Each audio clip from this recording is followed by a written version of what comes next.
नमस्कार विद्यार्थी मित्रांनो, या लेक्चरमध्ये आपण 2014चा एक प्रश्न आलेला आहे. तो प्रश्न आपण आधी वाचूयात आणि त्याचं विश्लेषण कसं असायला पाहिजे, त्या प्रश्नामध्ये काय काय लिहायला पाहिजे याचं आपण बघणार आहे. आता हा प्रश्नाचा आपला जो काही हे चालू आहे, भाषेसंबंधी आपले जे काही लेक्चर्स चालू आहेत, हे त्या लेक्चर्सचाच एक पार्ट आहे. पण आजचं लेक्चर जे मला घ्यायचं होतं हे या प्रश्नाच्या अनुषंगाने आपण घेणार आहे, प्रश्न उत्तराच्या स्वरूपात आपण घेणार आहे. बघा, आणि महत्त्वाचा प्रश्न आहे, टेक्निकल प्रश्न आहे.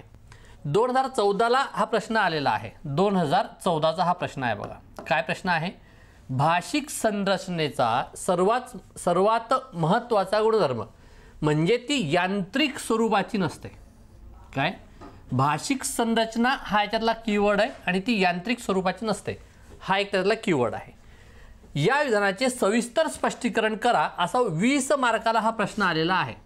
20 मार्क म्हणजे आपल्याला 250 शब्दांपर्यंत आपण याला लिहू शकतो. त्याच्या आधी संपवण्याचा प्रयत्न करायचा. ठीक आहे. याच्यातला महत्त्वाचे कीवर्ड्स जे आहेत ते आधी लक्षात घ्या. काय भाषिक संरचना सर्वात महत्त्वाचा गुणधर्म ती यांत्रिक स्वरूपाची नाही आहे. आता इथं ज्यांना माहीत नाही आहे अशा लोकांच्या डोक्यात पहिला प्रश्न काय येतो की ती यांत्रिक स्वरूपाची नाही आहे. यांत्रिक स्वरूपाची नाही आहे, समजा भाषिक यांत्रिक नाही, मग ती नैसर्गिक आहे का? नैसर्गिक आहे का असा प्रश्न येऊ शकतो. तर काय भाषिक संरचना यांत्रिक स्वरूपाची नाही याचा अर्थ काय होतो? नैसर्गिक आहे असा त्याचा अर्थ होत नाही. ती काय व्यामिश्र स्वरूपाची आहे. व्यामिश्र म्हणजे काय? एकच एक नियम प्रत्येक ठिकाणी लागत नाही. काय एकच एक नियम, कुठलाही एकच एक नियम प्रत्येक ठिकाणी जशाला तसा लागू होत नाही.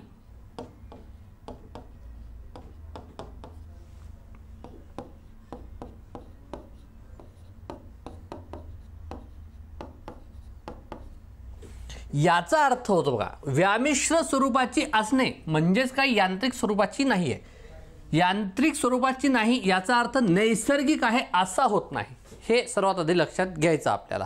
ठीक आहे. मग आता ह्या प्रश्नाच्या याच्यामध्ये हा जो काही प्रश्न आलेला आहे ह्या याच्यामध्ये काय काय पॉईंट्स आले पाहिजेत आणि कशाच्या आधारावर, कुठल्या कुठल्या पॉईंट्सच्या आधारावर आपण याला एक्सप्लेन करू शकतो, त्याचं स्पष्टीकरण देऊ शकतो, हे आपल्याला बघायचं आहे.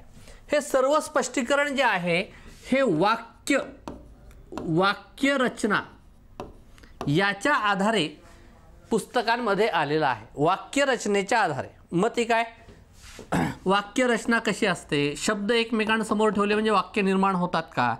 शब्द एकमेकांसमोर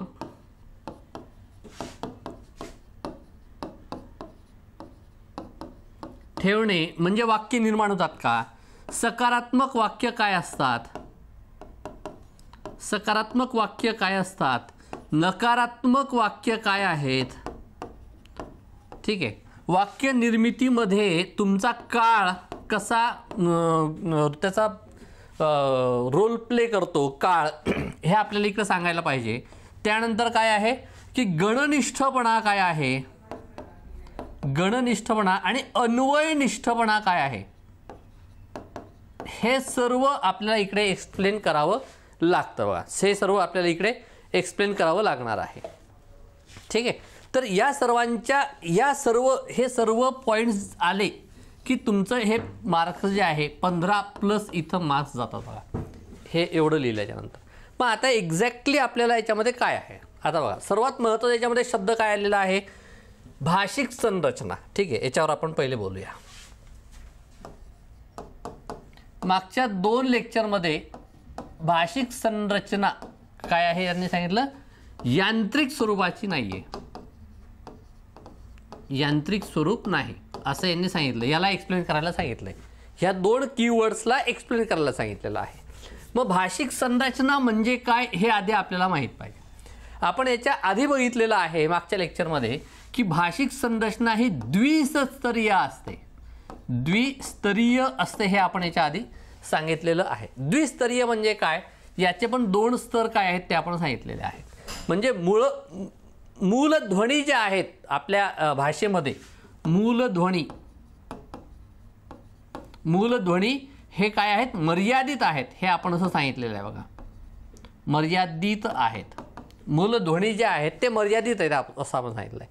मूलध्वनी म्हणजे काय याची डेफिनेशन वगैरे मागच्या लेक्चरमध्ये झालेलं आहे. मूलध्वनी म्हणजे काय, जसे आपले अ असेल, आ असेल, क असेल, ड असेल, हे जे काही आपल्या बाराखडीमधले जे काही मूलध्वनी आहेत, मुळाक्षर आहेत, मूळ अक्षर आपण त्याला म्हणतो, मुळाक्षरे, बाराखडी मूळ अक्षरे जे आहेत आपले, हे याला मूलध्वनी म्हणतात. हे मर्यादित आहेत बघा आपल्या याच्यामध्ये जे आणि या मर्यादित मूलध्वनीपासून अमर्यादित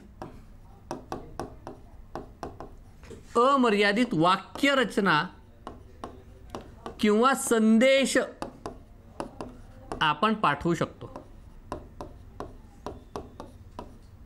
मग ही जी क्षमता आहे, अमर्यादित संदेश पाठवण्याची जी काही क्षमता आहे, मर्यादित मूलध्वनीपासून अमर्यादित संदेश पाठवणे किंवा व्यवहार करणे किंवा बोलणे, हे जे आहे हे 2 स्तर आहे. मूलध्वनी मर्यादित असणे हा पहिला स्तर आणि अमर्यादित संदेश पाठवण्याची क्षमता हा त्याचा दुसरा स्तर.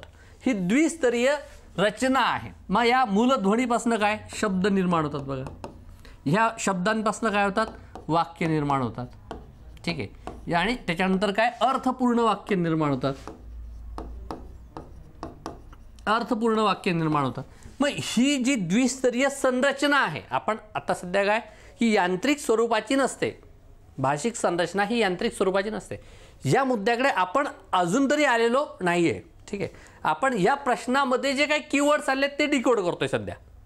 आता इथे काय म्हटलं यांनी, भाषिक संरचना, मग ती द्विस्तरीय रचना आहे. मग हे काय, भाषिक रचनेमध्ये काय काय येतात, ध्वनी येतात, चिन्ह येतात बघा, ध्वनी, चिन्ह आणि अर्थ, ह्या 3 गोष्टी येतात. हे काय, हे बेसिक आहे आपल्या भाषिक संरचनेचं, हे बेसिक आहे. भाषा, याचं भाषा म्हणजे आता मी काय करतोय, ध्वनी, मी बोलतोय म्हणजे काय, मी आवाज काढतो आहे. चिन्ह म्हणजे काय, आता क ला क, या चिन्हाला कच असा ध्वनी का दिलेला आहे, या चिन्हाला ड असा ध्वनी का दिलेला आहे, हे चिन्ह आहेत. म्हणजे मी तुम्हाला याच्या आधीच्या लेक्चरमध्ये पण सांगितलं की आपण याला अ म्हणतो,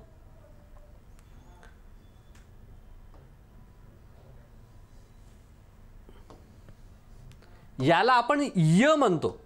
पण हाच जर हे चिन्ह जर एखाद्या गुजराती माणसाला वाचायला दिलं तर तो याला अ म्हणेल, तो याला अ म्हणेल, कारण की त्यांच्या भाषिक संरचनेमध्ये अशा या चिन्हाला अ असा उच्चार आहे. आपल्या मराठी भाषेमध्ये अशा चिन्हाला य असा उच्चार आहे. तर हे काय झालं, ध्वनी, चिन्ह आणि अर्थ या तिघांची मिळून काय होते, भाषिक संरचना निर्माण होते. मग ती संरचना काय आहे, ती द्विस्तरीय आहे. द्विस्तरीयमध्ये काय सांगितलं आपण की मर्यादित मूलध्वनी आणि त्यांच्यापासून अमर्यादित वाक्यरचना, हे आपण सांगितलेलं आहे बघा. हे 2 याच्या आधारावर आपल्याला सर्व शिकायचं आहे. सर्व जे काय पुढचं हे येणार आहे. मग काय याच्यातले मुख्य मुद्दे काय येऊ शकतात अजून बघा. मग भाषिक संरचना जी आहे ती काय आहे, व्यामिश्र स्वरूपाची आहे.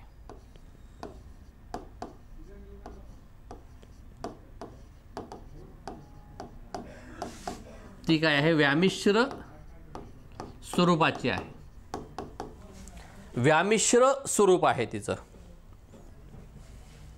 आणि वाक्य निर्मितीसाठी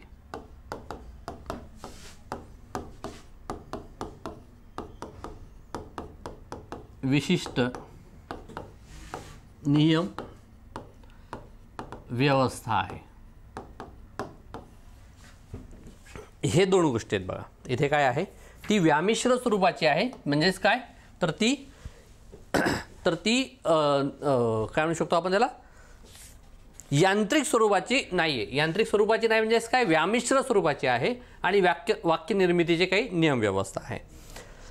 आता मी जर तुम्हाला म्हटलं असे काही शब्द,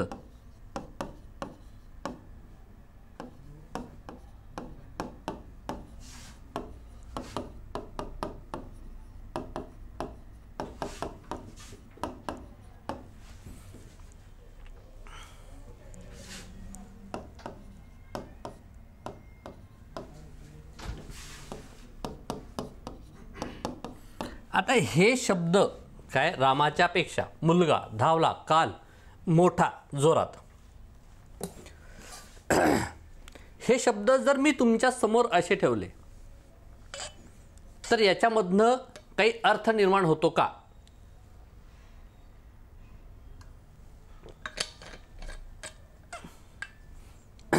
काय आहे? रामाच्या पेक्षा, मुलगा, धावला, काल, मोठा, असे एकमेकांसमोर फक्त शब्द जर ठेवले, एकमेकांसमोर फक्त शब्द जर आपण ठेवले तर कुठल्याही प्रकारचा अर्थ त्याच्यामधून निर्माण होत नाही. म्हणजे याचा अर्थ काय आहे? हे शब्द एकमेकांसमोर एका विशिष्ट अनुक्रमामध्ये जर ठेवले तर आपल्याला त्याचा काहीतरी अर्थ आपल्याला भेटतो. मग कसं काय काय याच्यामधनं होऊ शकतात? मुलगा धावला, हा काय, हे एक होऊ शकतं. मोठा मुलगा धावला, हा एक होऊ शकतो. रामाच्या पेक्षा मोठा मुलगा धावला, हे एक वाक्य होऊ शकतं. बरोबर आहे. रामाच्या पेक्षा मोठा व तगडा मुलगा धावला, किंवा असं होऊ शकतो एखादा शब्द,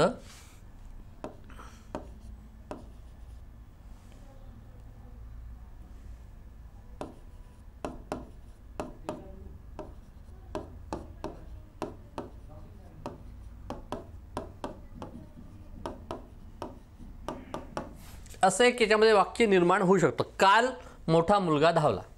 असे 4 ते 5 वाक्य हे आपण जे शब्द ठेवलेले आहेत त्याच्यामधनं निर्माण होऊ शकतात. ह्या वाक्य रचनेला काय आहे? अर्थ आहे. ह्या वाक्य रचनेला अर्थ आहे. बघा, म्हणजेच काय, हे प्रत्येक वाक्य निर्माण व्हायला एक काहीतरी नियम व्यवस्था आहे, ती तशी असली पाहिजे, तेव्हा ते, म्हणजे ती यांत्रिक स्वरूपाची नाही आहे तर ती व्यामिश्र स्वरूपाची इथनं एक आपल्याला समजतं. आता याच्यामध्ये काय आहे, ही जी वाक्य निर्माण झालेली आहे, कर्ता आणि क्रियापद ह्या 2 वैशिष्ट्यांमधून ही निर्माण झालेली आहे. कर्ता म्हणजे काय? जो कार्य करतो तो कर्ता झाला.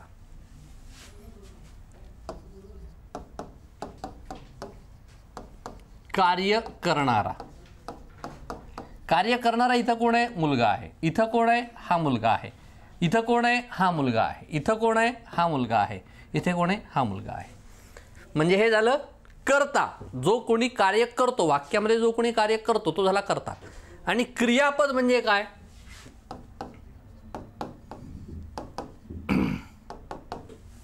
क्रियापद म्हणजे काय? कृती दर्शवणारा शब्द. क्रियापद म्हणजे काय? कृती दर्शवणारा शब्द, त्याला आपण क्रियापद म्हणतो. जसं की मी पुस्तक वाचतो, वाचण्याची क्रिया, मी पुस्तक वाचतो, जो वाचण्याची क्रिया आहे ही कृती दर्शवणारा शब्द आहे, वाचनाची क्रिया, तर हा शब्द दाखवतो. तसा इथं काय शब्द आहे? धावला, हा काय क्रियापद आहे. हे इथं धावला हे क्रियापद आहे, हा धावला हा इथं क्रियापद आहे. म्हणजेच काय, कर्ता आणि क्रियापद ह्या 2 एलिमेंटपासनं हे सर्व जे आहेत हे वाक्य निर्माण झाले आहेत. पण जर आता आपण जर इथं एखादा असं म्हटलं की एक नियम लावला, पहिल्या याच्यावरनं समजा असा नियम लावला की वाक्यामध्ये पहिला शब्द जो असतो तो कर्ता असतो. काय म्हणतोय मी? वाक्यामध्ये पहिला शब्द हा कर्ता असतो, असा जर मी तुम्हाला एक नियम सांगितला, हा नियम इथे लागू होईल पहिल्या याला, मे बी दुसऱ्या याला लागू होईल, पण तिसऱ्या याला लागू होणार नाही, चौथ्या याला लागू होणार नाही, 5व्या याला लागू होणार नाही. किंवा असंख्य मराठी वाक्य जी आहेत ह्या नियम व्यवस्थेमुळं त्याच्यामधला कर्ताच ओळखता येणार नाही असं होईल. काय, कुठला नियम आपण सांगितला होता की वाक्यामधला पहिला शब्द हा कर्ता असतो. असा जर नियम मी लावला, असा जर नियम मी इथं या वाक्यावरनं लावला, मुलगा धावला, या मुलगा धावलामध्ये पहिलं जे शब्द आहे तो कर्ता आहे. मग याच्यावरनं जर आपण असा नियम लावला की पहिला वाक्यामधला पहिला शब्द हा कर्ता असतो असा जर नियम लावला तर तो नियम प्रत्येक ठिकाणी लागू होणार नाही. म्हणजेच काय, असा नियम तयार करणे म्हणजे यांत्रिक स्वरूप देणे. हे लक्षात घ्या. मला काय सांगायचं आहे की एखादा नियम तयार करणे, असा नियम तयार करायचा की वाक्यातला पहिला शब्द कर्ता असतो. हा नियम यांत्रिक स्वरूपाचा होईल. का होईल यांत्रिक स्वरूपाचा? कारण की हा नियम प्रत्येक ठिकाणी लागणार नाही. का लागणार नाही? कारण की वाक्यरचना, भाषिक संरचना ही व्यामिश्र स्वरूपाची आहे, म्हणून तो इकडे लागणार नाही. म्हणून काय सांगतोय आपण, वाक्यरचनेमध्ये जे काही नियम आहेत, वाक्यरचनेमध्ये किंवा भाषिक संरचनेमध्ये जे नियम आहेत हे यांत्रिक स्वरूपाचे नाही, ते व्यामिश्र स्वरूपाचे आहेत. एकच एक नियम प्रत्येक ठिकाणी लागू होत नाही. जसं आपण आत्ता म्हटलंय की पहिला शब्द हा कर्ता असतो, हा नियम प्रत्येक ठिकाणी लागू होत नाही. ठीक आहे. म्हणून मग या कर्त्याची डेफिनेशन सांगितलेलं आहे की वाक्यामध्ये जो व्यक्ती काम करतोय, जो कर्म करतोय तो झाला कर्ता. मग आपण शोधायचा, हा इथं आला, हा इथं आला, हा इथं आला, असा त्याचा मग डेफिनेशन आपल्याला द्यावं लागतं. म्हणून म्हटलेलं आहे की भाषिक संरचना ही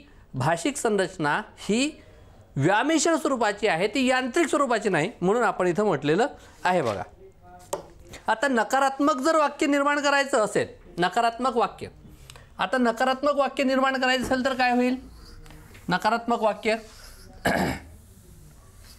बघा, मुलगा धावला नाही, मोठा मुलगा धावला नाही, रामाच्या पेक्षा मोठा मुलगा धावला नाही. म्हणजेच काय, धावला हा शब्द सकारात्मक आहे. इथे धावला हा मुलगा, धावला हा शब्द इथं सकारात्मक आहे, हा सकारात्मक आहे, हा सकारात्मक आहे. नकारात्मक वाक्य निर्माण करताना जो काही शेवटचा सकारात्मक शब्द असतो त्याच्यानंतर नाही हा शब्द टाकावा लागतो आपल्याला. बरोबर आहे. मग आता हा नियम सांगतोय मी तुम्हाला नियम सांगतोय. या नियमाच्या आधारे आपल्याला हे सिद्ध करायचं आहे की भाषिक संरचना ही यांत्रिक स्वरूपाची नसते. आपला जो प्रश्न आहे तो पुन्हा आपल्याला इकडे लक्षात ठेवायचा आहे. काय? यांत्रिक स्वरूपाची नाहीये. मग आता आपण पहिला नियम काय सांगितला होता याचा, की पहिला शब्द हा कर्ता असतो. ह्या नियम यांत्रिक स्वरूपाचा झाला, पण तो तसं नसतं कारण की बाकीचे आपल्याला सापडणार नाही. दुसरा नियम आपण काय सांगतोय की नकारात्मक वाक्य निर्माण करत असताना पॉझिटिव्ह जो काही सकारात्मक शब्द असेल त्याच्यानंतर आपल्याला नकारात्मक नाही हा शब्द टाकायचा आहे. हे नकारात्मक वाक्याचा नियम आहे. पण जर आपण असं म्हटलं, इथं लागू होईल हा. कुठं मुलगा धावला नाही, ओके, अर्थ लागतोय, ओके आहे. मोठा मुलगा धावला नाही, ओके आहे. रामाच्या पेक्षा मोठा मुलगा धावला नाही, ओके आहे.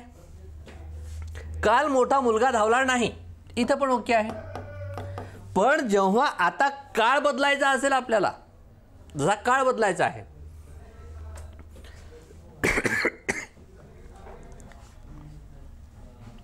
काय आहे, काळ बदलला. आता आपण मुलगा धावला होता,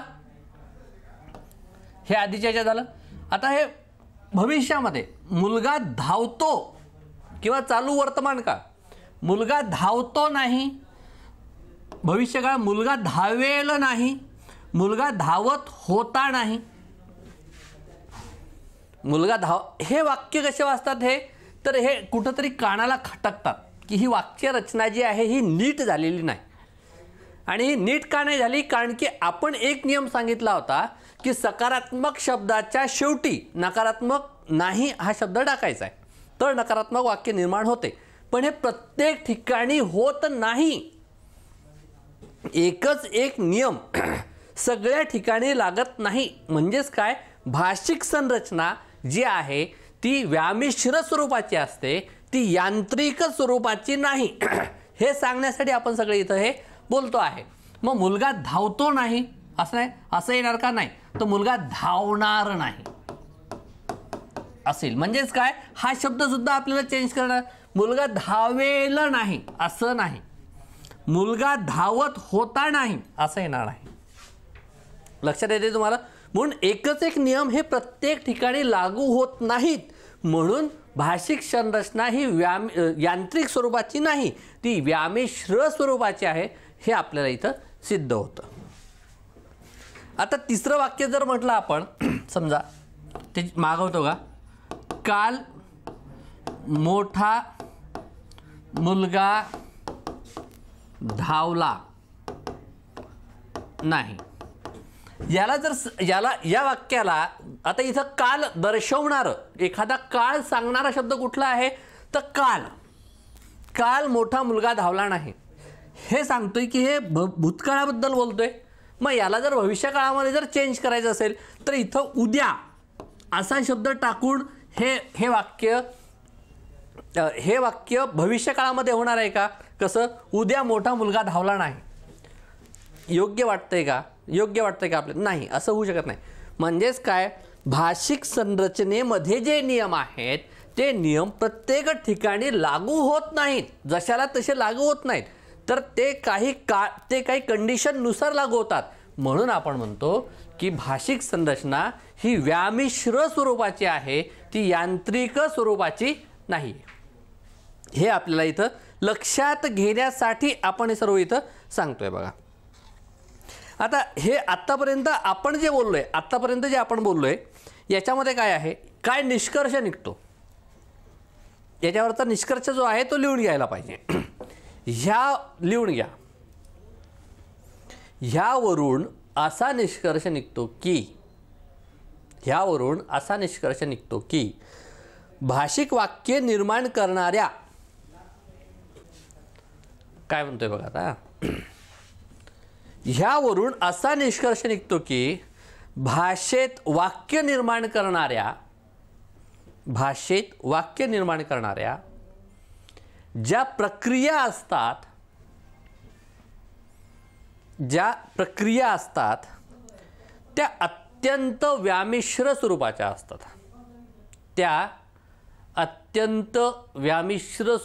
असतात.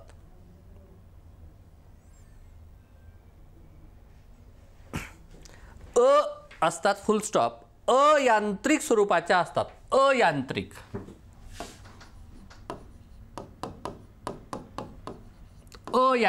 असं लिहायचं. अयांत्रिक स्वरूपाच्या नियम व्यवस्थेवर अवलंबून असतात. अयांत्रिक स्वरूपाच्या नियम व्यवस्थेवर अवलंबून असतात.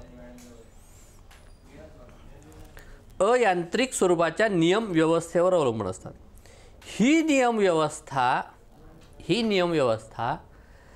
आत्मसात झाल्याखेरीज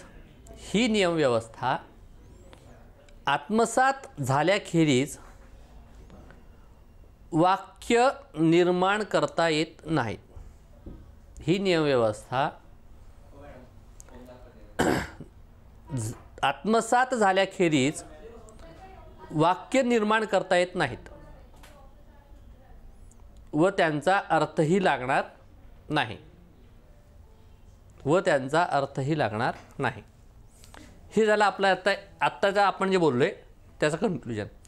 आता वाक्यांमध्ये काही अन्वय संबंध असतात बघा.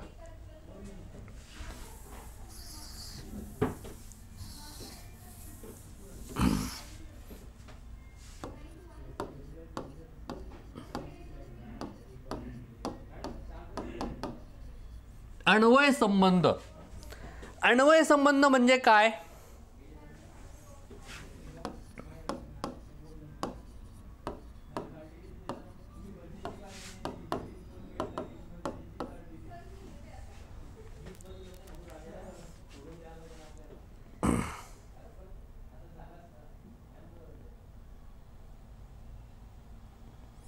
अन्वय संबंध म्हणजे काय? आता इथं मी काय लिहिलं, राम पुस्तक वाचतो. आता अन्वय संबंध म्हणजे काय? कर्ता, क्रियापद, कर्म. राम हा कर्म करणारा आहे, याच्याशी संबंध काय आहे, याच्याशी संबंध काय आहे, याच्याशी संबंध काय आहे.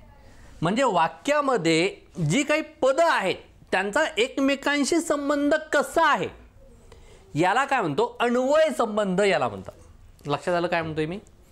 वाक्यामध्ये जी पदं आहेत, क्रिया करणारं पद, कर्मपद, यांचं जे एकमेकांशी असणारा जो काही संबंध आहे त्याला आपण काय म्हणतो? अन्वय संबंध असं आपण त्याला म्हणतो.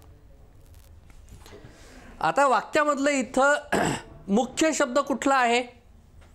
मुख्य शब्द काय याच्यामध्ये?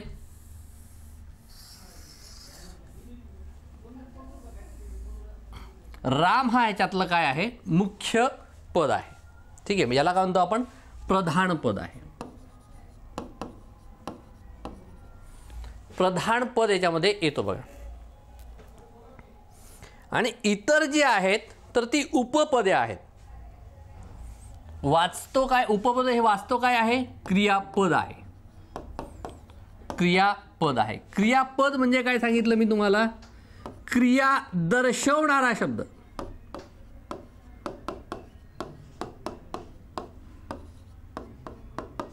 क्रिया दर्शवणारा शब्द म्हणजे काय? क्रियापद झाला. ओके. राम कोण आहे? कर्ता आहे.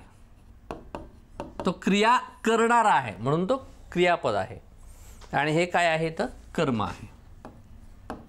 पुस्तक ज्याच्यावर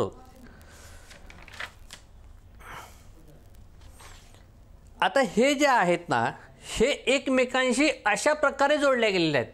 कर्ता, कर्म आणि क्रियापद ह्या पदांनी हे एकमेकांशी जोडल्या गेलेले आहेत. म्हणून हे काय आहेत? अन्वय संबंधांनी जोडल्या गेलेले आहेत.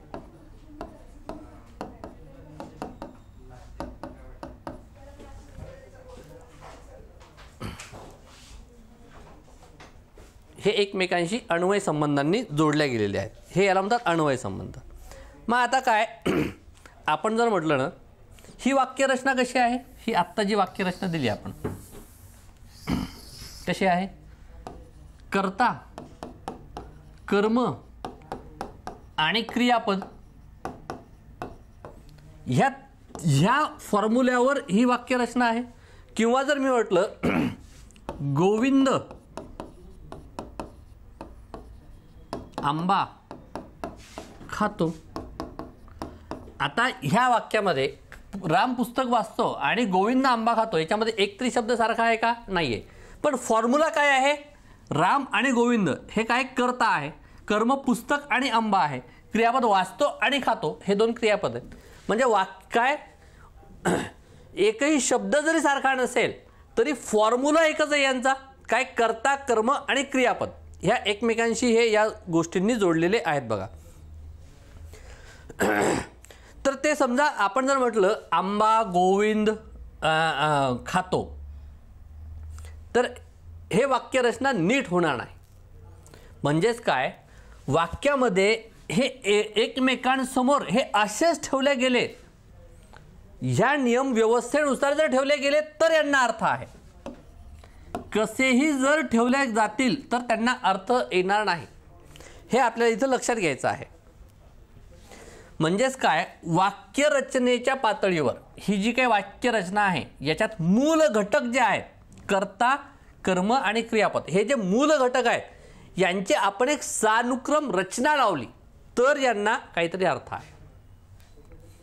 म्हणजे ही नियम व्यवस्था लक्षात घ्यावं लागेल तर आपल्याला हे काय वाक्य कसे निर्माण झाले ते आपल्या लक्षात येईल. म्हणजे आता कसं समजा जर आपण म्हटलं की कर्ता, कर्म आणि क्रियापद ही जी वाक्यरचना आहे याला काय म्हणतात? अन्वय संबंध. अन्वय संबंध. वाक्यांमध्ये जे काही मूल घटक आहेत त्यांचा एकमेकांशी संबंध कसा आहे याच्यावर ही वाक्यरचना निर्माण होते. कर्ता इथं आपण काय सांगितलं? राम आंबा खातो. बरोबर. कर्ताच्या ठिकाणी हेच येणार, क्रियापदाच्या ठिकाणी हेच येणार, कर्माच्या ठिकाणी हेच येणार.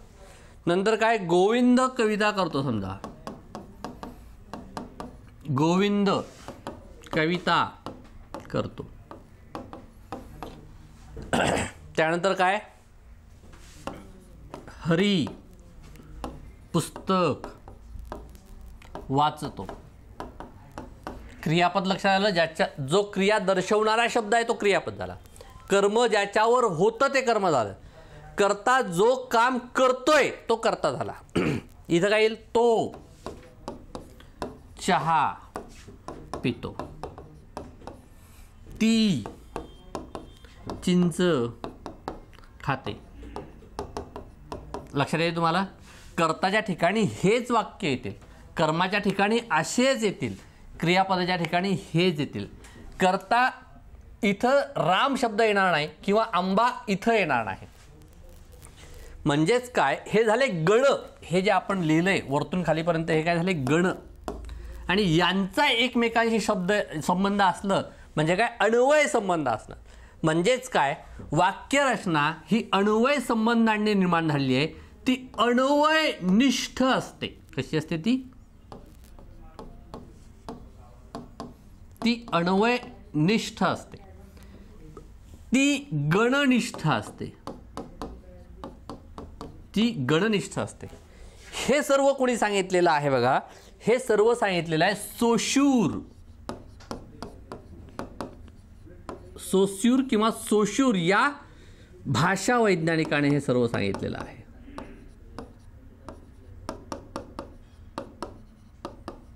हे सर्व या भाषा वैज्ञानिकाने सांगितलेलं आहे. ह्या सर्व विवेचनावरून आपण असं म्हणू शकतो, की भाषिक संरचना जी आहे ती यांत्रिक स्वरूपाची आहे. ती यांत्रिक स्वरूपाची नाही, तर ती कशी आहे, ती व्यामिश्र स्वरूपाची आहे. हे सर्व आपल्या याच्यामध्ये यायला पाहिजे. सुरुवातीला आपण काय सांगितलं होतं, कर्ता आणि कर्म म्हणजे काय, द्विस्तरीय संरचना आहे. भाषिक संरचना काय आहे, द्विस्तरीय संरचना आहे. त्यामध्ये ध्वनी आहे, अर्थ आहे आणि चिन्ह आहे, हे आपण सांगितलं. त्यानंतर द्विस्तरीय संरचना काय आहे ते आपण सांगितलं. त्यानंतर वाक्यांमधले जे काही संबंध आहेत ते आपण सांगितले, की एकमेकांसमोर शब्द ठेवले म्हणजे वाक्य निर्माण होत नाही, त्यांची एक व्यवस्था आहे. म्हणतं पहिला शब्द जर आपण कर्ता आहे असं सांगितलं तर बाकीच्या शब्दांना तो लागू होणार नाही, हे सुद्धा आपण सांगितलेलं आहे. म्हणजेच काय, तर एकच एक नियम प्रत्येक ठिकाणी लागू होत नाहीत. म्हणजेच काय, ती यांत्रिक स्वरूपाची नाही, ती व्यामिश्र स्वरूपाची आहे. त्यानंतर आपण काय सांगितलं, की भविष्यकाळामध्ये जर एखादं वाक्य निर्माण करायचं असेल, नकारात्मक वाक्य जर निर्माण करायचं असेल, यांची एक विशिष्ट संरचना आहे. भाषिक संरचनेमध्ये एकमेकांशी असणारे अन्वय संबंध आपण सांगितले, हे गण संबंध आपण सांगितलेला आहे. हे सोपं, या सर्वांच्या आधारावर आपण असं म्हणू शकतो, कारण की 200 शब्द लिहायचे आहेत, एवढं मटेरियल जे आहे ते योग्य आहे आपल्याला. ती यांत्रिक स्वरूपाची नसते. आता हे मी आत्ता का घेतलेलं आहे, कारण की हा 2026ला किंवा 25ला हे एक्सपेक्टेड हा प्रश्न आहे, म्हणून आपण हे सर्व इथं एक्सप्लेन केलेलं आहे. बघा, नेक्स्ट लेक्चरमध्ये आपण बोलीभाषा याच्यावर आपण बोलणार आहे. बघा, बोलीभाषा आणि प्रमाण भाषा याच्यावर आपण स्टार्ट करणार आहे. धन्यवाद.